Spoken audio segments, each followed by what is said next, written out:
Kenneth, Karlberg, it's been a big day here in Stockholm for TeliaSonera. Maybe you can sort of briefly sum up what it is you announced. Yeah, we are very proud here today because we have launched the world's first 4G commercial network aimed for mobile data, of course, and this is a great day. We've done it here in Stockholm and simultaneously we've done the same in Oslo in Norway. This initial phase is Stockholm and Oslo, and during 2010 the rollout will continue. We will reach 25 Swedish cities and then the 4 biggest in Norway, and then we'll take it from there in 2011 and forward.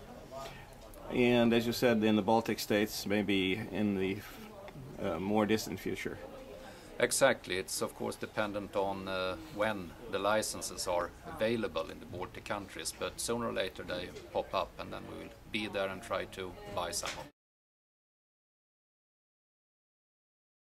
We expanded our ownership in Estonia to 100%, that is correct, and that process is not 100% finalized yet, but the main idea there is of course to continue with the entities more or less as they were working from the beginning, but we will of course be capable of integrating them a little bit more into the economy of scales that they have within the TeliaSonera group, and by doing that also provide some more and even spitzier services to Estonia, and also probably increase the efficiency in the company as such.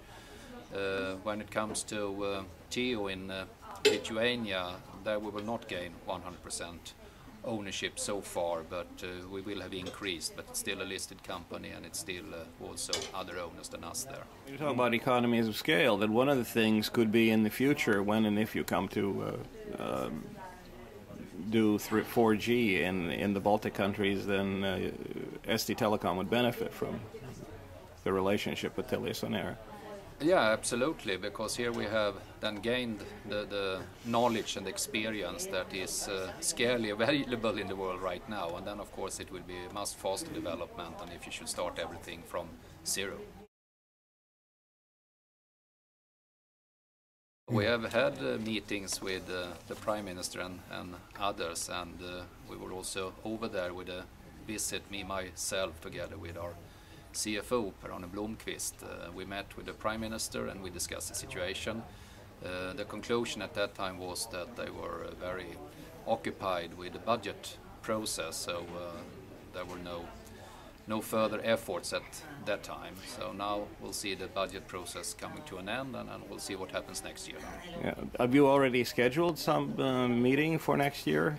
Not at this time. It was indicated that something could happen in January depending on the budget process, but nothing is fixed so far. So the ball is still on the Latvian side? That is very much so, yes. Yeah. What are your hopes for 2010?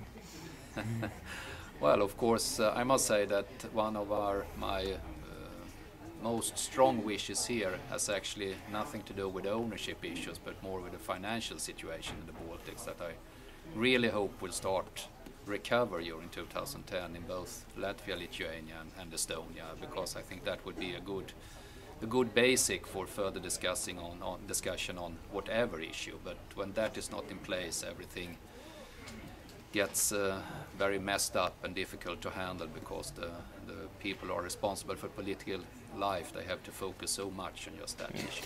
Well, we have an election in Latvia. Do you think that might make it more difficult to talk about delicate questions like selling state assets? I would be a little bit surprised if it is so, actually, because during the years we have seen many changes of government in Latvia, and I can't say that it has been more or less difficult regardless basically of who has been in charge. So I must say that it seems to be a rather streamlined opinion in the political life in Latvia, what should happen and what should not happen.